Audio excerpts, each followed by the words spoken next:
The week that was for March 9th, 2025. Paul Shaughnessy, Cody Saftik, going over all the plays, mostly for the UFC. It's the weekly recap. It's the show that we release right here on the Bookie Beatdown YouTube page, along with the Patreon subscribers and all that good stuff. Yeah, betting as many MMA fights as us. There's ups and downs. UFC was pretty good for me this week.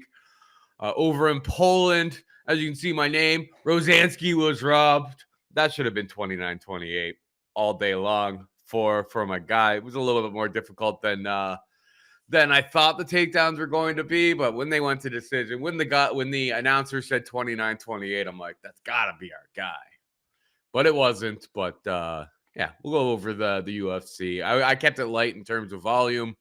Won both of my main plays, lost a long prop, so it was a good night. It was a decent week, but it could have been better if Rosansky wasn't robbed. Yeah, well, that was kind of the theme. Like you said, we're betting and covering so many different organizations that's like, oh man, Cage Warriors was not good, but Octagon was okay, and KSW was just so.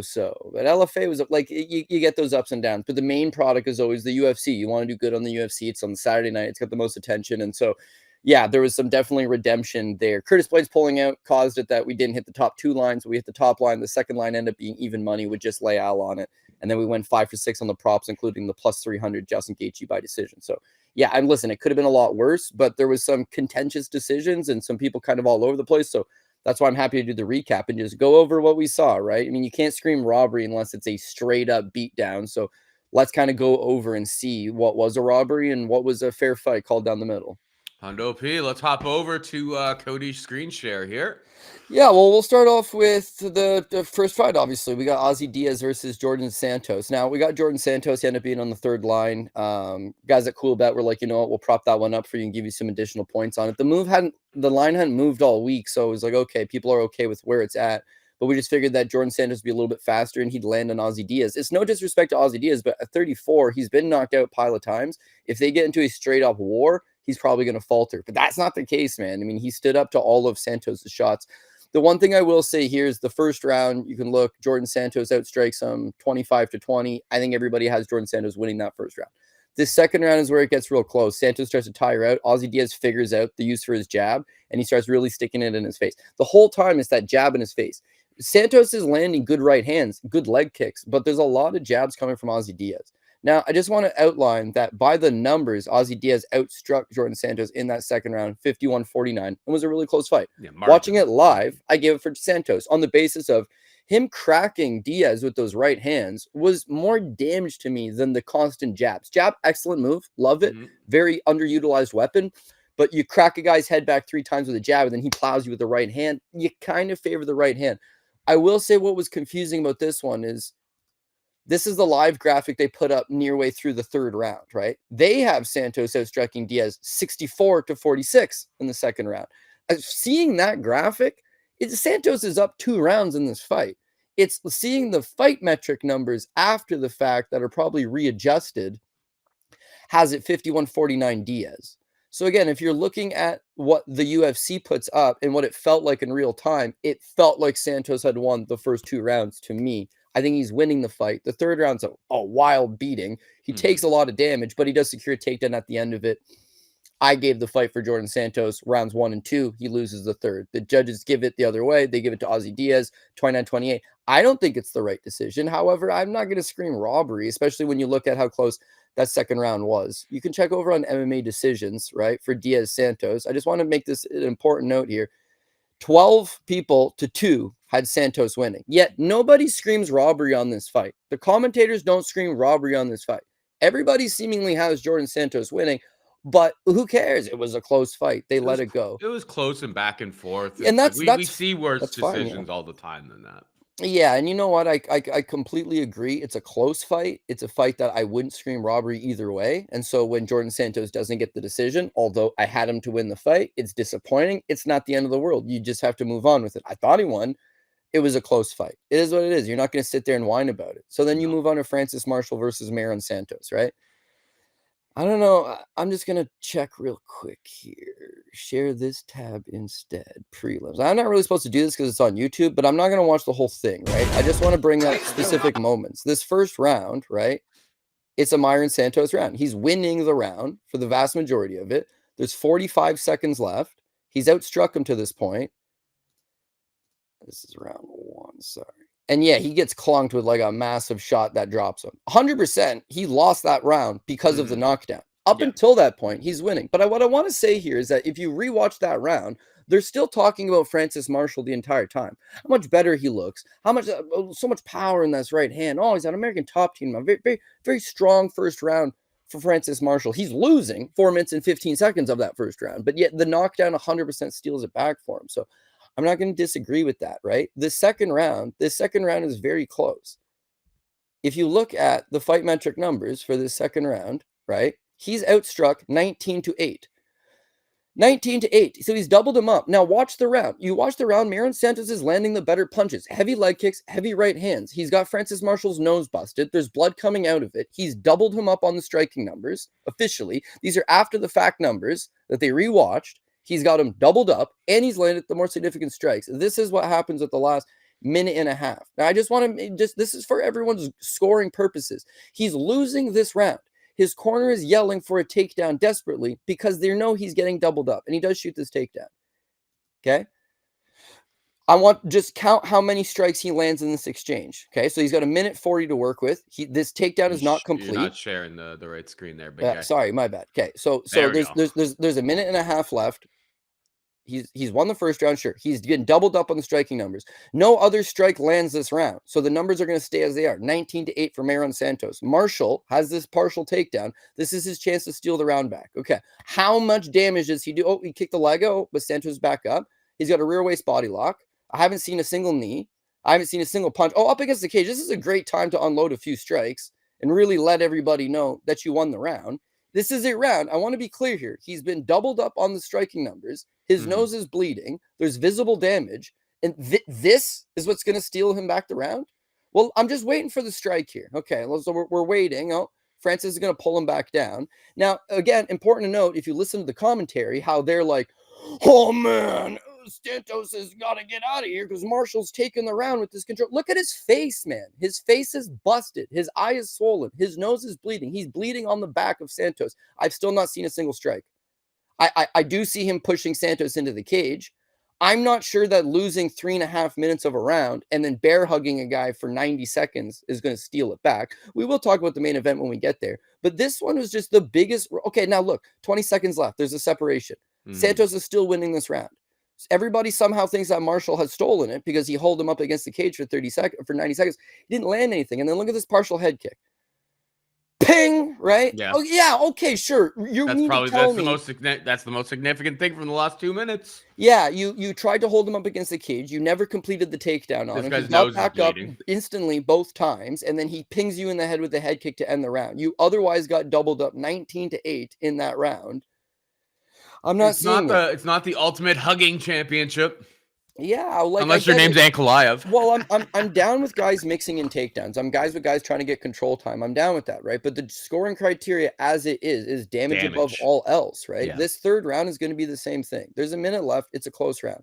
By the numbers, Santos outstrikes him 21-15 in this last round, okay? There's a minute left, and no one's denying that this is a close round and a close fight. I personally got this thing 1-1, and this is a, whodunit type round.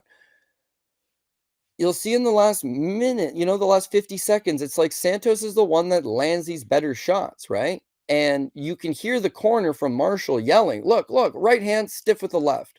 The best shots. Now, boom, takedown. 30 seconds left. Make it count. Myron Santos tries to roll. Oh, Francis gets back on top. Okay, you got 30 seconds to steal this round, kid. Tell me how many shots Francis Marshall lands from on top. Okay, well, I see 3 elbows there from Santos. And there's a 4th elbow from Santos. No, and then they're weak. And look at this shitty ass ground and pound from Santos off his back. I've never seen a guy throw punches from this ankle. There's nothing. Here's the difference, okay? Look at Santos is just at least trying something. What is Marshall's Francis just like, I'm Marshall going to hold doing? him down. What is Francis Marshall doing? He's holding on top of him for the last 30 seconds. Grabbing underhooks so that he can just hold position for the rest of the fight. Yeah, so and then you look at the numbers again, and it's like, okay, well, the first round, Morono Santos outstrikes him, but that knockdown at the end steals it. The second round, Morono Santos doubles him up, but Francis Marshall held him up against the cage for 90 seconds. It doesn't fucking matter. The third round, he outstrikes him 21-15. But Francis Marshall ended up 30 seconds at the end of the round on top. That's his saving grace. He got outstruck otherwise, and yet Anik right away is like, what a fight for American top teams. Francis Marshall, so mature, so coachable. Can't believe they gave Morono Santos a tough fight like this in his debut. The guy's 1-3 in the UFC, for the record. But beyond that, they're just so on Francis Marshall. Now imagine you're at home and you're watching this fight. And the whole time, you know it's a close round. Your brain's telling you it's a close round. But the whole time, all you keep hearing is, Francis Marshall, Francis Marshall just looks so good tonight. Oh, man, he looks so good tonight. Joe Rogan says afterwards, can't believe Francis Marshall lost it, but he knocked him down. Yeah, he knocked him down the first round, motherfucker. It's a 3-round fight, and it's scored per round. Oh, he knocked him down. I can't believe he lost the fight. In the fight, he knocked him down. Yeah. Well, he won the first round, and then he lost the second and the third. Now, I'm not screaming robbery either way. If Francis Marshall wins the fight, I get it. When you go to MMA decisions, right? This is one where it's an absolute rout, 13-0 for Francis Marshall, and most of them have it at 30-27. So the optics are bad. Keep in mind Jordan Santos, it's 12-2. Nobody says that one's a robbery, but this one's 13-0.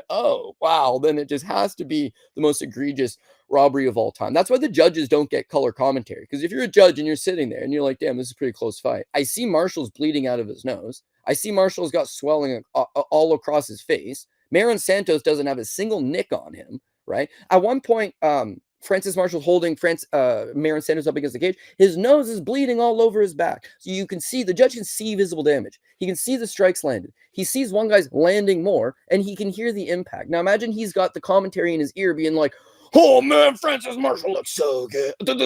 So good. I just fucking jizzed my pants how good he looks. Well, then a close round, you're going to give it to Francis Marshall because that's what you're hearing. It's in your head. Even if you're second guessing it, like, I don't know, man, that was a close round, but they're so sure. I'm going to give it. Now, what the odds makers are doing for live odds is they're going online. Now, everyone online is listening to the commentary. So everybody online. They're just adjusting based on the action that's coming in, right? And on top of that, I think that live odds got inflated because Francis Marshall was the most backed underdog on this entire card, or at least that's what I saw from Dave Mason Bet Online. Is like their top liability this week was Francis Marshall. Yeah, so there was a bunch of like tipsters that are like pretty popular in the space. They were on them. The reason why that number moved and cratered over the course of the week is that the books took a lot of action on Francis Marshall. And fair is fair. If you got like the plus 250 on Francis Marshall, it was a good bet. It was a good bet that lost. Close fight. But yeah, them's the breaks. Robbery, I don't think so. But yeah, honestly, it's one of those. Even if Morono Santos didn't get knocked out in that first round, well, then he wins the first round, right? But they still would have said Francis Marshall won 29-28 because they somehow thought he won the second and the third round, which I highly disagree with. So Joe Rogan goes in and interviews Morono Santos, and he's fine with it, right? As he's interviewing him, John Anik and DC get all salty on the outside, being like, that was an awful decision. I can't believe it. And then Joe Rogan puts his headset back on and they put him on the spot. They're just like, Joe, what did you think about it? And he's just like, bad decision. Yeah, bad decision. Because he's getting ganged on. There's two guys that are telling you what a bad decision this is. You don't want to be the guy and I didn't tweet anything about it because all it is just a lightning rod for people to try to shit on you and flex on you for something that I truly don't believe that they understand. It's a close fight. I get it. To scream robbery, I'm not understanding that. And I lose tight decisions all the time. I'm not sour grapes about it. It is what it is. It's part of the game. But when people say judging needs to be fixed, this is a prime example of why it can't be fixed. Your version of fixing it is a 30-27 Francis Marshall. That's not the right decision. Yeah. The right most decision people's idea of fixing Morono Santos. Most people's idea of fixing it is they just want all their bets to win. They want to win all of the decisions. Yeah. But yeah, and what I'm going to say, because this is on YouTube, so we're obviously going to have some complaints. please direct all complaints and disagreements To me. to @CJ Safdie To me, on it's Twitter. on me. Paul was adamant that he thought that Francis Marshall had nicked it. I thought he edged it out. That's fine. There was people in our Discord that thought Francis Marshall nicked it. I'm not going to disagree. What I will say is, share this tab instead. It's like, disgusting decision. Can't imagine how Marshall feels. 327 Marshall. There's Worst comments robbery. on MMA. I've never scrolled down on MMA. Yeah, I didn't know there were this is what comments. oh yeah, there's comments and they're fucking pissed off, right? Worst robbery of 2025. That's the second fight of 2025 where Judge Cleary posted dissenting score on a split decision, right? They're mad. Damn, bro. Poor Marshall got robbed, right? But you know what? This is not blind. This is not when the commentary calls the decision trash, you know you fucked up. No, the commentary's bad, right? 29-28 Marshall. What I know, I don't care what anybody says. Santos won the fight. He outstruck him in rounds 1 and 2. The takedowns didn't lead to anything. Zay? Please rewatch. Is that your burner? No, it's not. There's another one. Okay. Santos won 2 and 3, landing more SIG strikes. What I'm saying is these people will fly under the radar. They're getting shit on online, so they don't want to be, I'm going to make a comment and have 30 people disagree with me. But they exist. These people agree that Santos won. I'm one of these people. We're in the minority. 100% we're in the minority. I believe that Mayor and Santos won the fight. All you need is 2 of us to be sitting on that panel, and Marin Santos is getting the decision. And that's what happened, right? So I get people aren't going to always agree with it. My greasy theory here is that John Anik had money on Francis Marshall. You want to talk about sharp money and sharp bettors? Who better than John Anik? He's obviously a gambler. He definitely studies the lines. He knows what's up. He sees value in Francis Marshall. He bets Francis Marshall. He then proceeds to spend 15 minutes of the broadcast all up on Francis Marshall. And then acts like it's an egregious decision when he doesn't get it. So I like John Anik. He's honestly one of the best. DC's a fucking trash commentator. Joe Rogan's like, yeah, but DC had a good comment last night during the Lucindo fight. Yeah, he probably got a few. He complimented their haircuts, which I thought was great. Yeah, and like I like Bisping. Bisping's got zingers. But is he the best call commentator? Maybe not. But I like Bisping. I like Paul Felder. I don't care for Dominic Cruz. I don't care for DC. And Joe Rogan, he's turned into Robin Black, where he's not telling you anything that's happening. He's telling you lots of game theory. Yeah. Well, this guy, he was really squeezing on that choke. How much does he got left in his arm? Motherfucker, it's not 2002 anymore. Guy yanks on a guillotine choke. He's probably fine when he gets back up. Point being is that I know we spent too much time on that fight, but commentary is everything, man. If you listen to the commentary, you're going to get persuaded by that. If you listen to it with no commentary or you just watch it for what's happening, you're going to see that Marin Santos landed more strikes rounds 2 and 3. Hell, the first round he was outlanding him, but the knockdown 100% takes that away from him. It comes down to 2 and 3. I thought he wins 2 and 3. We can go through this Leal one real quick to make up for time. He just smokes Alex Morono, man. Holy shit. Yeah, I was thinking Morono. I was thinking Morono earlier in the week, and then when I saw the weigh-ins, I like on our show on the Patreon, I was just like, "Yep, we are not hopping on that train whatsoever." Leal was absolute beast. 79 strikes in 4 minutes and 16 seconds. Wild. Yeah, man. That is absolutely wild. Beating, and listen, Morono, props to him. He's tough. Like, he took a lot of big shots and he just stood in the pocket and continued to exchange, but he just had no plan B. I'm not going to muscle Leal down, especially not early. And he's just unloading. At one point, they played Rock'em Sock'em Robots up against the cage, and Morono lands a couple flush right hands of his own, and it doesn't even back up Leal in the slightest bit. You could tell at that moment he felt Morono's power, was unimpressed, and was like, you want to throw punch for punch? Let's do it. His punches did a lot of damage. So Morono's never backed away from a tough fight. He's a tenured guy. He's most definitely at the end of the line. Not necessarily this is his last fight end of the line, but just competitively against top 15 guys, it's not for him anymore. He's been known to gas later in fights. This one, he never even had the chance. He just took a beating. And for Carlos Leal, we're excited to see him again, but he was really like come straight at you and throw hands. Like a guy that's got an educated jab or can backpedal or move his feet. They'll give him a lot of problems, but violence on Saturday night, we're here for it. Armin Petrosyan versus Bruno Ferreira. Again, I did have Armin Petrosyan. I just thought that he'd outwork Bruno Ferreira, tire him out. Longer this fight goes, the numbers start to add up. He gets the job done. First round, I thought Armin won. Again, he did land the superior volume. He did land a couple low kicks, though, and lost a point. So I actually still had him winning the round. Like, it wasn't a 10-8 round for Bruno because of the point deduction. It was a 9-9 because I gave it for Petrosyan, but there was a point deduction. And then the second round, man, like, kudos to Bruno. It looked like he was tired, but he shot a nice takedown. He got the fight to the ground. He almost took the back.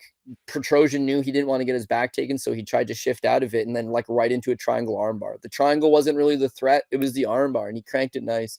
I'd say Arman tapped really quick, but that's not for me to decide. His arm was straight up bent. It was likely going to break otherwise, and he's not a grappler. So, he waved the white flag. And I like betting Arman Petrosyan. I like what he brings to the table, but he's very one-dimensional now in that he can only strike against power strikers like Shara Magomedov. The power is getting through to him. Against guys that can grapple like Rodolfo Vieira, or in this case, Bruno Ferreira, he can't compete with them on the ground. So he's just way too one-dimensional. And at 34, he's not going to show up those holes. So unfortunately, this is kind of the end of betting Arman Petrosyan. Ray Tsuruya, I took a flyer as an underdog. He was way bigger than Josh Fan, and I will say, because I'll admit if I'm wrong, I was flat out wrong in this one. Josh Fan's grappling looked like way better. But Tsuruya did get by the numbers 4 takedowns, but on these 4 down for too long though. He's got 350 of control time, right? But when you watch all of the rounds, it's like he gets his position, he gets the quick takedown, and Van's hitting a switch immediately. Van may take a minute to kind of pop back up to his feet, but he was getting up kind of with relative ease. Tsuruya has an excellent back take, and I figured with the takedowns he could control him and take some back takes, but Josh Van never gave him his back. Like, excellent scrambling abilities. As soon as he got up, he just remained getting into the pocket and landing the better shots. He won a 30-27. I'm not taking anything away from Ray. Ray's still young, and he's got a good skill set. He's big for the weight class. He'll be good. But Josh Van, honestly, he picked him apart. That should have been the pick. That was the sharp side. He won every single round. There's no contention there. And where Ray had a path to victory, Ray tried to utilize it, and Josh Van still stuffed him in that regard. So quality win for Josh Van. I'll let you kick off this Mauricio Ruffy one, Paul. Was it the greatest KO of the last 10 years, or there's still some better stuff than that? I mean, best? No, come on. It was crazy.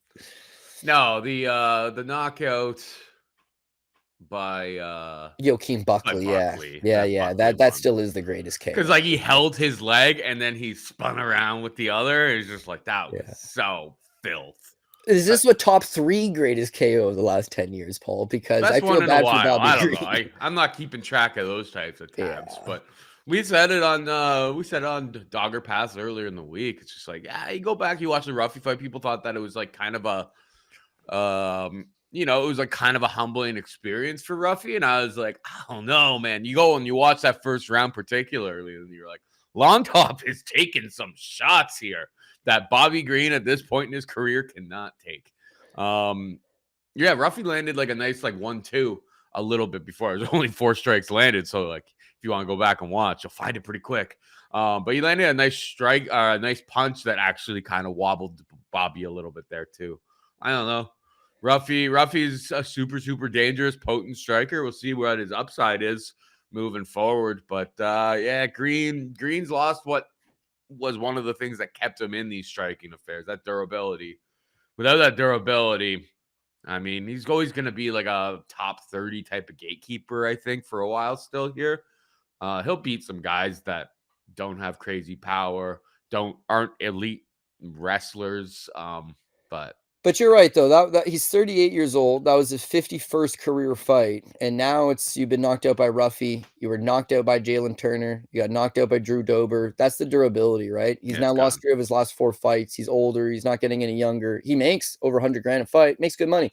They're not going to give you easy fights. They're going to give you guys that have a name, that are trying to build their resume off of you, or these young, hot, and up-and-comers. I'll admit, we watched the weigh-ins, and I was like, shit, Ruffy, last guy to weigh in, didn't look great, and he's minus 425. Then the number got moved to minus 500 off a bad weight cut. I started having should I put this guy in the top line? I don't know. But you saved the day for me on this one. It's what you mentioned, Dogger Pass. You said his last fight against Lontop 8 shots that Green just wouldn't. So I rewatched that fight, and just a minute and a half, maybe 2.5 minutes in the first round, he hits Lontop with a right hand across the jaw that knocks out 99.9% of the division. Lontop's just never been knocked out before. He can take a hell of a punch. Mm-hmm. You knew if he landed something of that nature, Green was going to go down. And off a bad weight cut, maybe the longer this thing goes, Ruffy will start to slow. But in the first 2 minutes of a fight, good luck, buddy. He's throwing spin and shit. And was a nasty, nasty KO. So like I feel for Bobby Green because Bobby was he's very vocal after the Jalen Turner loss that he took way too much damage in the stoppage. They should have stopped it a lot earlier. He took basically a full year to recover his brain after that. And then so for this KO to happen, in short time after that, 51 fights, 38 years old, lightweights is such an unforgiving division. Give him Bobby's not going to Terrence go out like McKinney. this, but he's getting near the finish line. Yeah, and like the type of fight I would give Bobby Green next is like Terrence McKinney. I know McKinney's an absolute finisher, but yeah, if that's he doesn't, worry. and it's mostly like usually it has to do with like takedowns and dominating down there. Yeah, I mean that's the type of fight I would give Bobby, because if Bobby can survive, he's gonna take over in rounds 2 and 3. But yeah, I don't know. It's a tough scene for Bobby Green at this point. We'll see what they do. He gets paid a bunch. Contender Series is coming. He's always been a company man, so we'll see how loyal they are. Hopefully, yeah. Like run back him versus Jared Gordon, right? No contest off a headbutt. Like do something like that. He can still beat Jared Gordon. They're both a little bit older and they've both had a lot of wear and tear, but taking on these like young, hungry upstarts that are way faster than you, hit hard. Again, we talked about the Michael shoulder Johnson. roll. Yeah, Michael Johnson actually be a good fight. And yes, those guys all hit hard, but at least that's the level of athleticism that he can maybe match. He's got the shoulder roll, right? These guys that are way faster and way stronger, you're not going to be able to get away with it. Against older veteran fighters, Bobby Green can still be serviceable, but you see it all the time. Nick Diaz, his contract, he got one fight left on his contract, but he's owed $500,000 if he fights. So when he fights or if he fights, they don't give Nick Diaz a fight that makes sense. They don't say, hey, here, fight a age 10-year veteran of the division. They say, fight Vicente Luque, because they're not willing to pay you big money unless you're going to go out there and fight a top guy and that guy beats you, and then they can promote that top guy off the basis of your name and reputation. So Bobby Green's just falling into that gatekeeper position. I like the guy a lot, but like if durability's gone, then certainly he's not someone that you'd feel comfortable with betting. And the matchmaking just hasn't been in his favor. Amanda Lemos. Lightweight's it's a tough division, lightweight, man. Like I was just looking through the rankings and I'm like, there's just in the top 40, it's just like there's no like, hey, this is an easy fight for Bobby Green to win at this point in his career. Yeah, well, you can look at up and down the division, and that's exactly it. It's like a lot of these divisions, there's not going to be a whole lot of so lightweight rankings. Lightweight worldwide lightweight rankings. King Bobby. Actually, since he changed his name, his shit's been kind of going downhill. He should go back to being Bobby instead of King. You're not fighting like a king. You're fighting like a Bobby. Bobby's my boy. But yeah, anybody in the top 10, he's obviously not fighting. So you shift outside of the top 10 guys. He's lost to Paddy Pimblett. Grant Dawson, he technically beat, but it's like run that back, see what happens. Joel Alvarez smokes him. Benoit Saint Denis smokes him. Faraz Zayan, people probably don't want to accept it, but he smokes him. Yep. Turner just retired. He's done. He's already smoked Turner. I will talk about that in a second. I can see that being. Don't fight Ignacio. Diego Ferreira, like on one hand, I like that fight. Sign me up. On the other hand, could be bad for Bobby. Nasrat Haqparast could be real bad for Bobby. Drew Dober's already sparked him. Mm-hmm. Thiago Moises, I don't know. That would probably be a good. Thiago Moises, maybe for that. Maybe that's a fight that he could win. Bobby versus Jakar. Okay, I would take that. Listen, there's definitely fights for him. Ribovich. But now you're like you said, Paul. He's running into the top 30. Do you feel great about him versus Jim Miller? No, they beat him at UFC 300, but that's the level he's competing at. Yeah. Gurov elites. Is that a walk in the park? No. You were mentioning Terrence McKinney. He's just outside 40. Michael Johnson 40. So when you're paying a guy, $150,000 to fight Daniel Zellhuber or Elvis Brenner, and they're all going to be tough fights. Those are all tough fights for him. Manuel Torres may spark him, to be perfectly honest. Yeah. Anyways, moving on to Lemos versus Lucindo again. We can catch up the time here. Nothing to it. Lucindo landed 4 significant strikes over the course of 15 minutes. To put things into perspective, Carlos Leal landed 79 significant strikes in 4 minutes.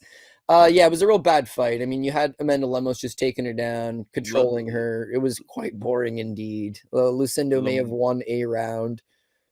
At the third round, Lucindo got maybe a bit of control time herself, but then ultimately ends up on her back to end the round. So just god awful. Yeah. Why was it on the pay-per-view? Because I actually don't have a great reason. Lemos proved that she was more physically strong, and that's it. she just went back to like why fix was not broken, but like yeah, it was very boring. But she did what she had to do. She got top control Yeah. and held it, And and stayed busy enough and stayed in the position or that she wasn't getting stood up. yeah, and you listen, you're 36 taking on a 23-year-old. It's like, have a veteran performance, and that's what it was. I had the over 2.5. That was like the easiest money of all time. But in hindsight, I wish I would have. Well, I guess fight goes the distance wasn't much of a price change. I don't know. Lemos was the smart side. If you knew she was going to go out there and just grapple the whole time, if you bet her, this is an awesome fight. This is an easy win. This is money. If you were just watching it from an entertainment standpoint, awful. If you had action on Lucindo, which I had the over, so it wasn't the end of the world, but she was on the PRP, which had been burnt by that point, so it didn't matter. But this is another one that I would classify as it's a bad pick. It wasn't like it had any type of faith or certainty in Lucindo, but she's just way out of her depth. And for Lemos, that's not even how she fights, but she just knew this is an easy path to victory and exploited it. So that's a kudos to her. Ignacio Bahamondes versus Jalen Turner, the battle of 6'3" lightweights that people are shocked can make weight. But they did both make weight. Jalen Turner had to shave his head for his, and Bahamondes had to take out the hurting curtain. But this one, like, you could pat yourself on the back. Liked Ignacio, picked Ignacio. Ignacio at the time was like minus 120. He went up going up minus 130. Tons of value there. But just this is not how I thought the fight was going to go. I did have an over 1.5, so I thought it would, mature a little bit and marinate and go into some of those maybe later into the second round before there was a finish. But this is the stuff that you sitting at home, anybody sitting at home, you're a capper. There's certain things that are in your control, and there's certain things that are out of your control. What I mean by that is Curtis Blaydes pulls out. He's got a novovirus, which is a stomach ache. He's shitting himself. He can't get off the toilet. He's dehydrated because the amount of fluids that he's squirting out his butthole, and he can't fight, but he's man enough to admit this is not a good time for me to fight. John Castaneda, he looked good at weigh-ins. He realizes come fight time, I'm not ready. Now, I had Castaneda and I had Blaydes. If you're not ready to fight, then don't fight. That's fine. It's fine. People might be mad their DK lineup got switched. People might be mad, I paid money for this pay-per-view. I want to see Curtis Blaydes. Well, let them be mad. If you're not at 100%, don't go in there. And when I say 100%, no one's at 100%. If you're not at 85%, then don't go in there. You're not feeling it, fight another time. What happens is a lot of these guys have no money, right? So for a guy that's like, shit, I just spent 12 weeks training, sacrificed time away from my kids, got a nutritionist, got all the healthy food, got all these supplements, spent a bunch of money. They show up, they make weight, they wake up fight day, they feel like shit. They know they needs to show up. They need the $40,000 show money. And maybe if they don't win, that's okay. But Venom will give me $5,000, or the UFC pack will give me $5,000 for wearing their stuff and my base salary. And they need the money. They take the money. So we spend all this time capping a guy and tape studying him. This is what he does, and this is what he does. Then we watch the fights, and the guy Curtis Blaydes gassed out after one round. What the hell happened? I've seen him fight 5 rounds. I've seen this guy just be a cardio machine. He gassed after one round. He loses. Everybody comes to shit on you on the internet about what an idiot you are for picking Curtis Blaydes. Meanwhile, he's sick, but took the fight. Nobody knows about it. Performs like shit. It's my fault that he performed like shit. I don't know that he's sick. So when a guy pulls out due to sickness, especially if I got them bet, that is okay. It is fine. Yep. It's out of your hold. If you're a Jalen Turner guy, this is a similar situation. You do the tape study on Jalen Turner. You're like, damn, this guy's got a much better ground game than Ignacio Bahamondes. He's fought in better guys than Bahamondes. He's won rounds over guys like Dan Hooker and, just better guys than Ignacio. You are on Jalen Turner, but you don't know that this guy's thinking about retiring. You don't know that this guy's mentally checked out. Yeah, after UFC 300, I was done. And I thought I'd do it one more time. But if I lose to Ignacio, I'm done. Had you known that information, almost certainly you would not be betting this motherfucker. He is done. Mentally, he is done. And so that's how the fight played out. Now, we had Ignacio, so I'm not upset. But those are just things that are out of your hand. Jalen Turner fought like a guy that was mentally checked out. And the second that triangle went up and he had his second where he could have pulled out, he let it happen. And because they're so early into the round, they're both dry. Ignacio's got like the biggest legs on him. Like once that dry triangle gets locked in, you ain't going nowhere. The moment to escape happened. It came and gone. Your brain didn't fight to the death the way it was originally wired. I'm okay with not being here anymore. And he tapped right away. So That was the only prop I got wrong. I think I went 5 for 6 overall on props. The over 1.5 on Turner Bahamondes was the one that did not come through. And whatever, Ignacio won. It was a good value play. I'm happy with how it went, but I'm a little bit sad for Jalen Turner that this is a guy with all the talent in the world that He's like 29, man. yeah, that just I never think realized his potential. So if you're him, like take time, take a year off, man. Beef up a little bit. Sign with the PFL if the PFL still exists. Get yourself into the welterweight tournament. You don't have to cut down to 155 anymore. And go try to have like a shoe face type of run. Shoe face won 2 damn tournaments. yeah, Won there's a $2 lot of million, problems won more when money money there is than he was ever gonna make in the UFC. Yeah, grinding it out. The level of competition Turner's fought in the UFC has been incredibly difficult. There's other ways to make money out there, but he's got to get out of the UFC to do that. So take a year off, enjoy yourself. You're too young, you're too talented, I think, Yeah, I to be agree. retiring at this age. Like, I know it's probably tough to take this L. And he's 14-10. He's taken a lot of tough L's, but it's like he's had a lot of hard fights. And I liked Bahamondes in this spot as well, but it's Turner's a good fighter. His 14-10 record is not indicative of the quality of what he can do in there. And I think he should, if I was his management team, I'd be like, we don't have to fight at 155 because you're killing yourself to get down there. You're 6'3". I agree with Let's that. put on 15 pounds. We will be just fine at welterweight. It'll be easier for you to cut. You'll be probably happier and not, draining yourself every single fight camp. And let's go fight, whoever's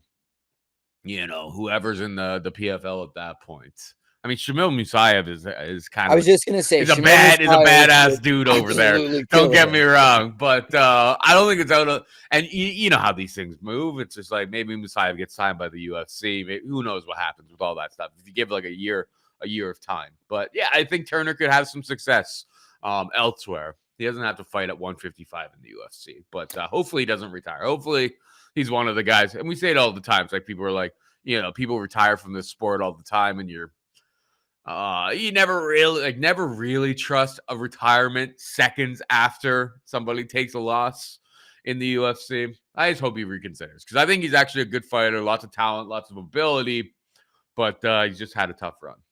Yeah, I actually completely agree with that. He's like Jimmy Crute, you're disappointed. It's like I'm putting a lot of time in the gym and I'm sacrificing a lot, and you're giving it 100%, and 100% is not getting you the result. So you get demoralized. What more can I do? And the weight cuts, they're still tough and they're getting tougher. But at 175, like you said, he'd be happier just because he doesn't have to cut all that weight.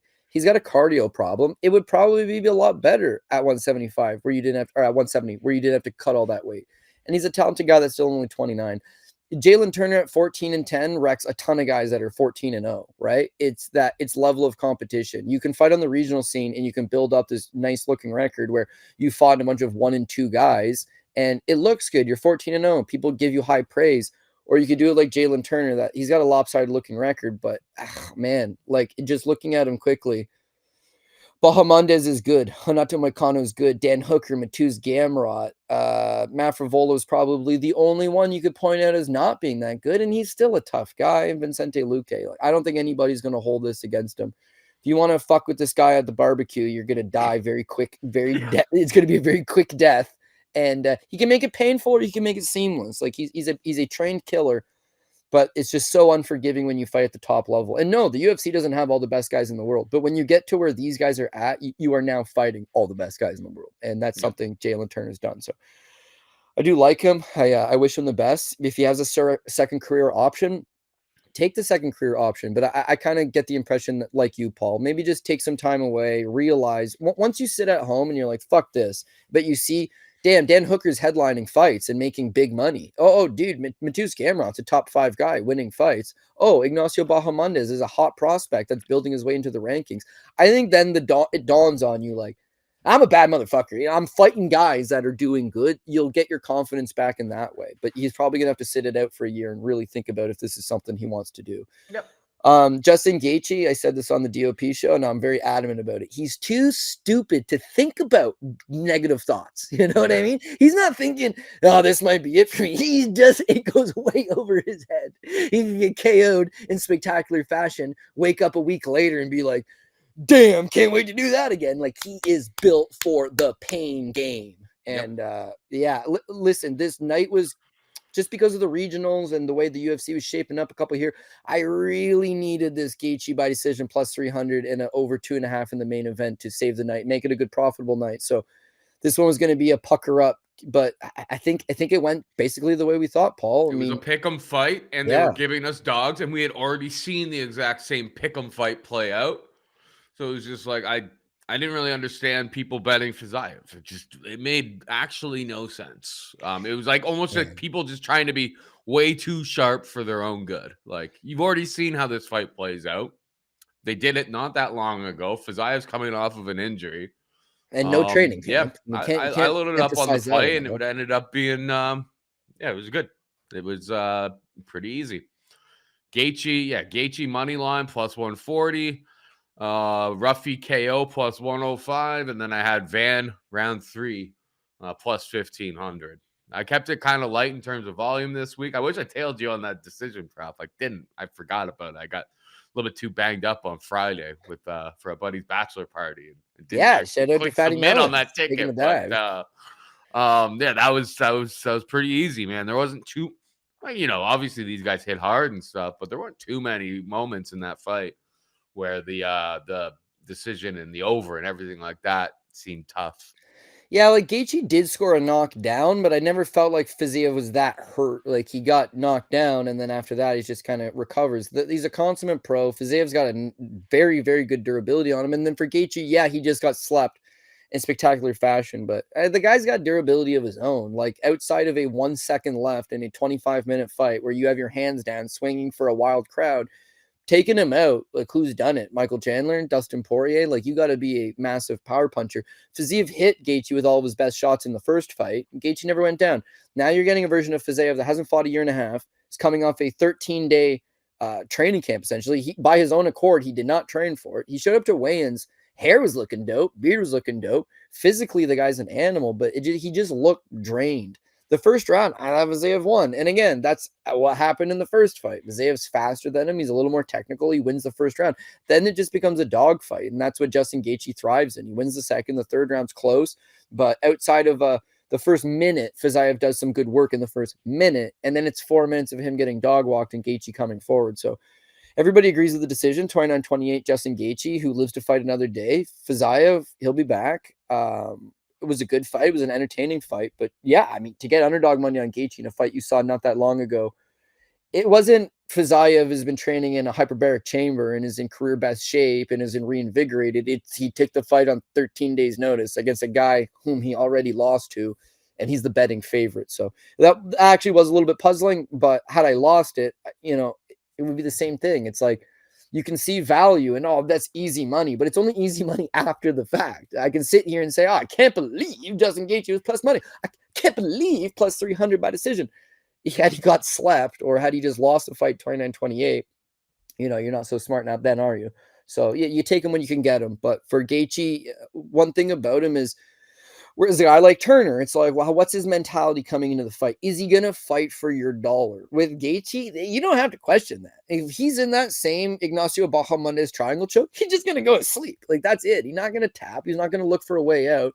He's going to fight to the damned of his abilities, and you got to give him props for that.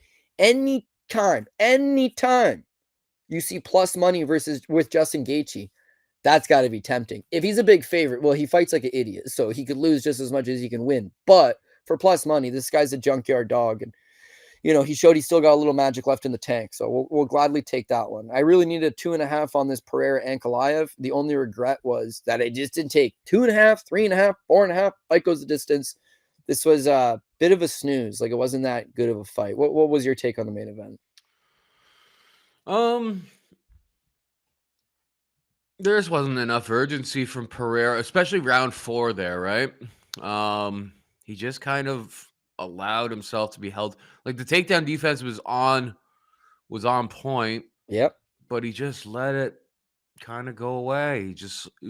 He accepted being held up against the fence for the majority of that round. Goddard stepped in and separated them a little bit. Round 4 is where I thought he really let it get away. Round 1, he was really chewing up. I think up here in Canada, the TSN turning point was Ankalaev switched to southpaw after round 1 because Pereira was landing that leg kick and chewing up the lead leg when he was standing orthodox. That left leg wasn't going to be able to take much of that right kick. And the biggest adjustment, and you'd see Ankalaev switch back and forth a little bit, but it was like 90% southpaw after that. I think it's probably one of those things where Pereira probably didn't train for a southpaw. He was probably like looking at tape, thinking orthodox for most of the fight. It was boring. It was effective. It is what it is. But I think Pereira and his team, and like Glover was in his corner telling him like, you need to do more. Like he was giving him all the right stuff. Round 4, I think he's gonna look back on him and be like, I just accepted being held up against the cage and just like basically threw that round away. And then when you go to the judges' scorecard, it's like, well, you needed that round. You couldn't just accept defeat in that round. It's kind of lame though, and like let's face it, like Ankalaev is a pretty boring champion. Yeah, Dana was not so real. They're not going to be very happy to have to like promote this guy. There's a reason why it took so long for them to give him this title shot, because he's a bit of a snooze machine, but he's effective at what he does. Good for him. Yeah, that's it. He's a snooze machine. And you and I both have been touting this guy for a long time that he would probably, we've always said this, he's going to be the champ at some point, right? Yeah. And then they just never really wanted to give him that shot because he's boring as shit. Now, people won't like this comparison, and I get it, it's fair. But he's like John Jones in that he's not an entertaining fighter. People will praise John Jones's name up and down the board, but he fought Anthony Smith in a snoozer. He fought Thiago Santos in a snoozer. He fought Alvin St. Preux in a snoozer. Like, Jones is so above these guys that there's no real sense of urgency. He knows he's winning the fight without having to do that much. That's how Ankalaev fights. There's no fight-ending knockout. People will say, oh, Jones at heavyweight. He got Cyril Gahn, the worst grappler of the division, and he got a mid-40s Stipe that hadn't fought in 3 years. Well, he could finish those guys. I mean, as a whole, when he fights, Dominic Reyes's of the world, they're not entertaining fights, and he just does the bare minimum. Jones is a boring fighter. Georges St. Pierre, greatest of all time. Boring fucking fighter, man. He takes you down. He holds you down. That's it. So where you can promote John Jones and you can promote Georges St. Pierre, Ankalaev is doing the same shit. You can't promote him. He's an EV Russian, not an OV Russian. He doesn't really speak the language that well. There's no, hey, look at this fight where he absolutely mauls this guy. Let's make a highlight reel. It's that he's just doing more than you. At range, he's outstriking you. In the clinch, he's holding you up against the cage. Props to Alex Pereira. 0 for 12. 0 for 12 on takedowns. But like Paul mentioned, nearly 6 minutes of control time without completing a single takedown, just holding him up against the cage. I'm very much of the thought that you got to beat the champ to be the champ. And in that regard, Ankalaev did not beat Alex Pereira. But in a 5-round scoring system, he won more rounds. He outstruck him 29-18 in the second. That's an obvious Ankalaev round. The fourth round, like you mentioned, too much complacency from Alex Pereira, 19-7. He wins that round. It comes down to probably the fifth, which I thought he controlled him and he landed the better strikes. I think Ankalaev won the fight. But again, this is the problem with betting in a nutshell, or just the public in a nutshell. Look at all these Pereira wins, right? All these people thought the Pereira won. The draw seems wonky because there's no point deduction or no. That's but Eric Richter's just trying to be different. He's trying to be different, and I don't even actually really disagree with that. Not on the basis of I scored the fight a draw myself, because how did you come to the conclusion? There's no point deduction. There's no 10-8. How did you come to that? But the closeness of some of these rounds, where it's like, who has the edge? Well, Pereira landed some big leg kicks, but he's being held against the cage. Now, I know I shit earlier on Francis Marshall, but Francis Marshall is not doing anything with it, whereas Ankalaev was doing more. Listen, it's basically 50-50. Half the guys got Pereira, half the guys got Ankalaev. One weirdo from the New York Post has got it as a draw, right? I think it just is a testament to the closeness of the fight. But the bottom line is, I think most people thought Ankalaev won. I think that's the right decision. Going on Twitter this morning, there's a bunch of, and pro fighters too, UFC fighters, being like, disgusting robbery in the main event. Disgusting robbery. Are we not watching the same shit?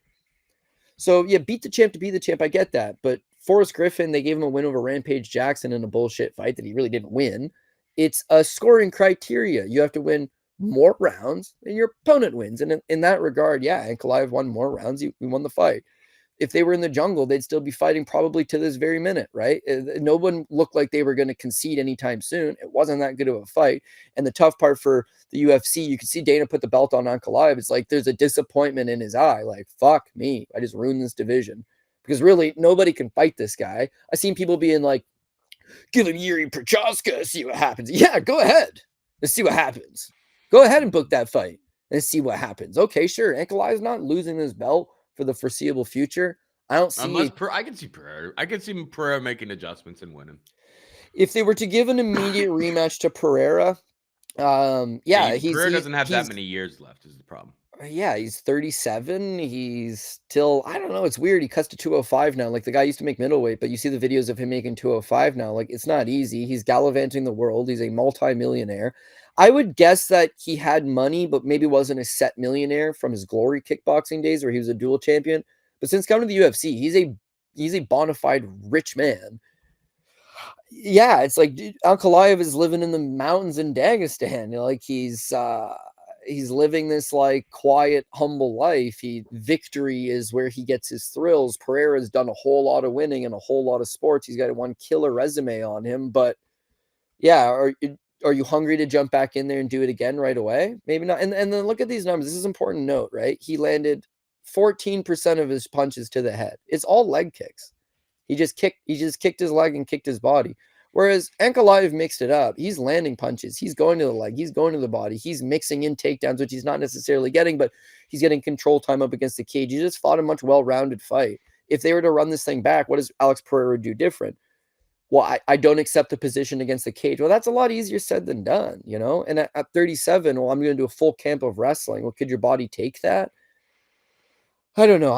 Listen, run it back if you want, but because it wasn't an entertaining fight, I'd feel like the UFC's not they're not chomping at the bit to run it back per se. Yuri, because he's such a shit-eating wild man, it has a very entertaining style, and it's a new matchup. Maybe they do something of that nature, but 205 is an old division. And I'm gonna switch over to this tab. Let's see what it looks like. But the UFC's having this issue in a lot of weight classes where welterweight, you know, the fact that Jack Della is getting a fight, they got nobody. Bilal is the guy, and they've got nobody below him. Colby's done. Usman's done. Chimaev can't make 170. It's a dead division, right? Islam Makhachev, the fact that he's rematching Arman Sarukian and fighting Hanato Moicano at short notice, it's a dead division. 45 was a dead division, but now that Topuria has left it, it breeds some life into it. Merab's killed the 35-pound division. Who's fighting Merab next? So a lot of these divisions are getting super stagnant. For light heavyweight, Pereira's super entertaining. You do that, but outside of him, like Jan's in his 40s now. Do you run back that draw between Jan, 42 years old? Do you run back Jan versus Ankalaev? Not likely. Yuri, okay, because it's a fresh face. Outside of that, does Carlos Ulberg get a title fight? Rakic is on a 3-fight losing streak. Krylov is awful, no matter how you chalk it up. Volkan's done. Mirzakhanov, is he going to get a fight? Like, do you know what I mean? Like, this is a barren wasteland.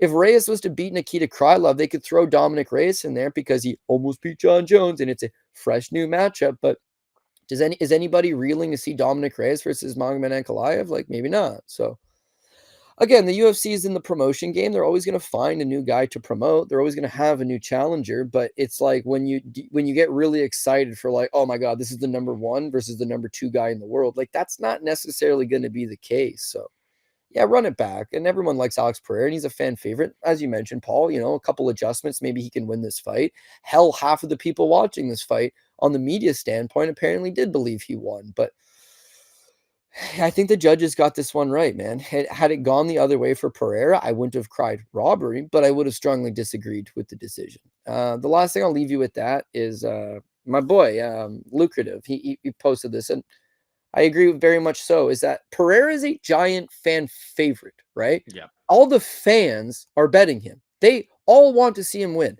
And when you talk to a fan, they're like, Pereira's just going to knock him out. It's like, well, why do you think that? Well, he knocks everybody out. It's like, have you looked at the matchup? Do you know who Ankalaev is? Do you know the style it's going to be fought? Do you know any No. I like Alex Pereira. he's going to knock him out. It's just like a Mike Tyson fight. Oh, I don't even know who he's fighting, but he's going to win. Like, they're not really even thinking about it. So to me, this is like the guys that were like, hey, I've been watching Ankalaev for 6-7 years. He's boring as shit, but he fights a winning style, right? It seemed like most of those guys are on Ankalaev. Most of the fans, the general public is on Pereira. So to see people cry robbery online after the fight is not surprising to me. They believe their guy was going to win. They lost money on their guy, and they thought that Ankalaev was just trying to hold him up against the cage the whole time. Yes and no. It was a 25-minute fight. He held him up against the cage for 5 minutes. There was 20 more minutes of the fight where Ankalaev largely outstruck him. And again, you can look at the round by round where it's like Ankalaev outstruck him in 3 of the 5 rounds. And then as a totality, he outlanded him 94-76. So, again, the 5 minutes of control time, the outlanding him in most of those rounds, like I really do think that was the difference maker. I get it. People could shit on this one, but I forgot to mention this, and then I've already talked about it so much. So this is the last thing I'll say, and then we're done with this recap, Paul. Francis Marshall landed 27% of his fucking strikes. 27, which means he's hitting 1 of 4 shots that he's throwing, whereas Maron Santos is just under half. The UFC graphic that came up had Francis Marshall at 32% and Maron Santos at 51%, meaning Francis Marshall is landing a third of his punches according to their numbers live, and Maron Santos is landing half. So you're whiffing at air. You threw 143.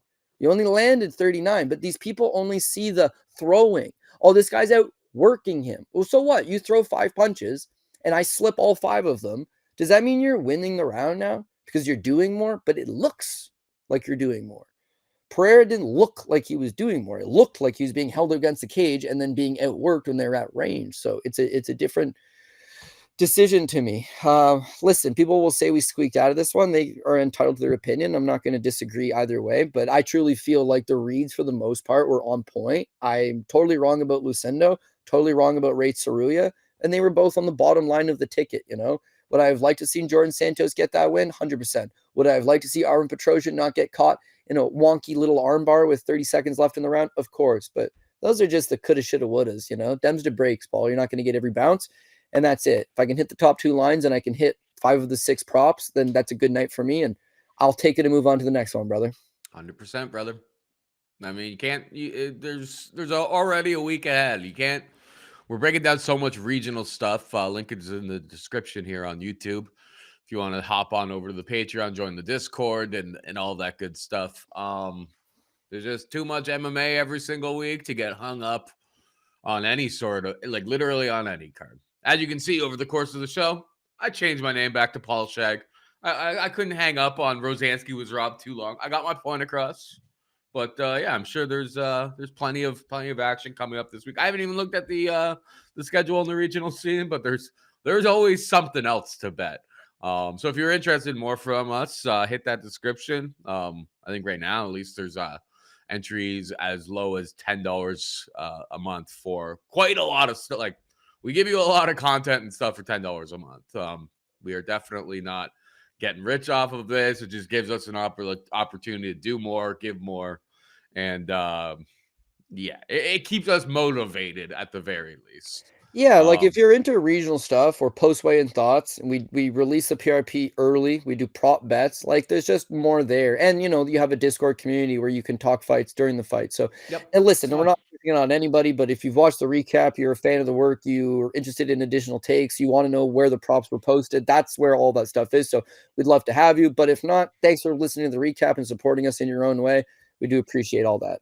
100%. All right. Well, that is it for us. We will see you on Wednesday for a breakdown of like the shitty fight night, Paul. We're back, baby. We're back to the Apex. We're back to the warehouse, baby. Chidi and Jaquani co-main event, baby. What's up? Oh yeah, the good. I've already got. I've got a bet on like a long shot ladies fight already. Unieski Dubin. I mean, I could only get plus 355. There's plus 400s out there.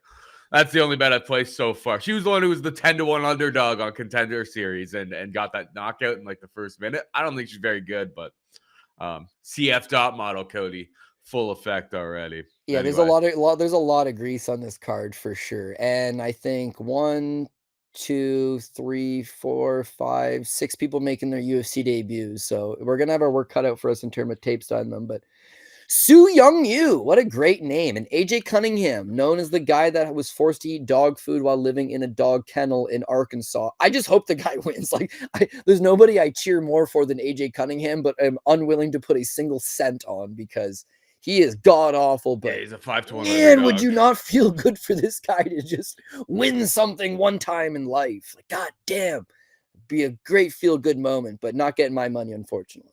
No, he's a pretty big dog from the early lines that I've seen for that. Anyway, yeah, we'll see you on Wednesday for all of our regular dog or pass fans and all of that. So peace.